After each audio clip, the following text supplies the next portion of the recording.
తెలుగు వారి #1 choice Telugu matrimony.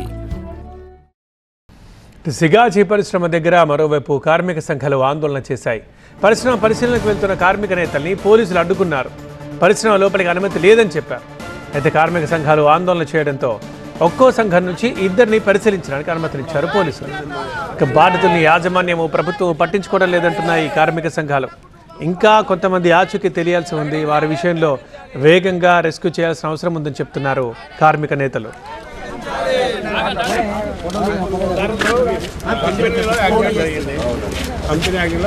ఈ సంఘటన మీద సమగ్ర విచారణ జరపాలని చెప్తున్నాం. యాజమాన్యాన్ని శిక్షించాలని చెప్తున్నాం. ప్రభుత్వం నిర్లక్ష్యంగా వ్యవహరిస్తుంది. నరేంద్ర మోడీ తీసుకొచ్చినటువంటి లేబర్ కోడ్లు, రాత్రి రేవంత్ రెడ్డి తెచ్చినటువంటి 10 గంటల పెంపు కార్మికుల్ని దోసుకుతింటున్నారు. దోసుకుతినేటువంటి యాజమాన్యాలకి, వాళ్ళకి తోడ్పడేటువంటి పాలక వర్గాలకి బుద్ధి చెప్పడానికి మొత్తం కార్మిక సంఘాలకు వచ్చిన కార్మిక సంఘాలే ఈరోజు కార్మికుల రక్షణగా ఉన్నాయి. యాజమాన్యాలు, పాలక వర్గాలు కార్మిక వర్గాన్ని దోసుకుతింటున్నాయి. కాబట్టి ఈరోజు కొంతమంది యాజమాన్యాలకు ఒత్తాసు పలికేటువంటి వాళ్ళు ఉన్నారు. కొంతమంది ఈరోజు యాజమాన్యాన్ని ఈరోజు ఉపయోగపడేటువంటి పద్ధతుల్లో వ్యాఖ్యానాలు చేస్తున్నారు. సరైనది కాదు.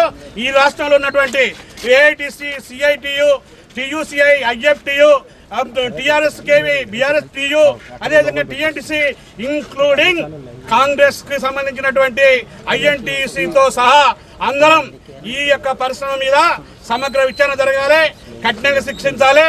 ఇక్కడ భద్రత సంబంధించినటువంటి చర్యలు లోపించడం వల్ల, ఇక్కడ మెయింటెనెన్స్ లోపం వల్ల, ఇక్కడ టెక్నికల్ వర్కర్ చేయాల్సిన పని వలస కార్మికులతో చేపించడం వల్ల, కాంట్రాక్ట్ పద్ధతిలో చేపించడం వల్ల, కాంట్రాక్టర్ కార్మికులతో చేపించడం వల్ల, నైపుణ్యం లేని కార్మికుల వల్ల చేపించడం వల్లనే ఈ ప్రమాదం జరిగింది. తెలుగు వారి #1 చాయిస్ తెలుగు మ్యాట్రిమోనీ.